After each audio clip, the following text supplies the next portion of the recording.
Japet alley-oop dunk, sumabay pa si Tuffin, wag ka lang malikot. Sean Manganti galit na galit matapos hakbakan ni Maverick Ahanese. Jason Perkins, mainit ang ulo, talsik si Christian Stan Hardinger. Pisikalan ang dalawang kupunan, parehong ayaw magpatalo. Tumba si Ken Tuffin matapos tamaan ng siko ni Sistan. Richie Rivero, Pinoy step, binastos ang depensa ng Barangay Ginebra. So bakbakang Barangay Ginebra kontra Phoenix Super LPG. Second game ng Barangay Ginebra at target nila ang pangalawang panalo. Phoenix Super LPG naman na naghahanap ng unang panalo. Walang Tyler Tio para sa Phoenix. Wala namang Scotty Thompson para sa Barangay Ginebra. Sa first quarter, Maverick Ahanese ang unang bubuta sa 3-point area. Maaga namang tumatrabaho itong si Sean Manganti para sa Phoenix Super LPG. Kamada sa loob ng painted area. Jamie Malonzo naman maagang umiinit ang outside shots. Dalawang magkasunod na 3-point shot agad ang pinakawalan para sa Barangay Ginebra. Tumba naman itong si Ken Tuffin matapos tamaan ng siko ni Christian Stan Hardinger. 4-minute mark, palitan ng 3-point shot ang dalawang kupunan. Nards Pinto sa Barangay Ginebra, sasagutin naman niya ng dalawang magkasunod na 3-point shot nitong si Jason Perkins. Mabuti na lang nandyan si Christian Stan Hardinger, Nards Pinto at Jamie Malonzo para manatili ang kalamangan ng Barangay Ginebra. Pero Richie Rivero, Pinoy step, binastos ang depensa ni Japet Aguilar. Kaya natapos ang first quarter 24-23. Abante na ang Phoenix Super LPG. Second quarter, problema ng Barangay Ginebra ang kanilang turnovers. Attack mode ang Phoenix Super LPG. Couple of pass break ang kanilang naipasok. Mabuti na lang pumapasok yung tira nitong si Von Pesumal.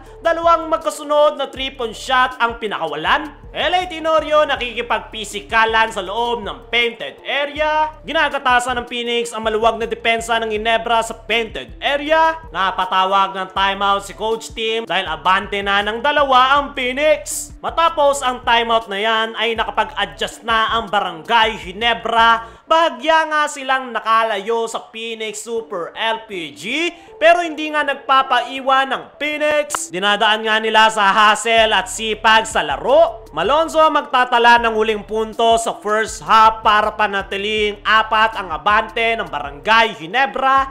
43-47. Mainit pa rin si Jamie Malonzo kung saan nakapagtala na nga ito agad ng 13 big points. Kumaya, gamit ang ating sponsor na 1xBet. I-click mo lang ang link sa comment section. Mag-register at ilagay ang ating promo code na 1xBallers. Mag-deposit at matatanggap mo agad ang 7,000 bonus galing sa 1xBet. Pagpasok ng third quarter, palitan ng 3-point shot ang dalawang kupunan. Dalawa dyan galing sa Barangay Ginebra. Matapos niya nagkakiskisan itong si Sean Manganti at Maverick Ahanese. Matapos itong hindi magustuhan ang paghakbang sa kanya ni Maverick. 7-minute mark nang magsimulang mag-init ang outside shooting ng Barangay Ginebra. Nandyan si Ralph Koo, Jamie Malonzo at Nards Pinto na nag-step up sa 3-point area. Kaya naman, lumobo na sa double digit ang abante ng Barangay Ginebra. Ralph Koo mainit na ipasok na ang kanyang pang-apat na 3-point shot. Matapos niyan, mainit na ang ulo ni Perkins, kiskisan kay Christian Stan Hardinger. 4-minute mark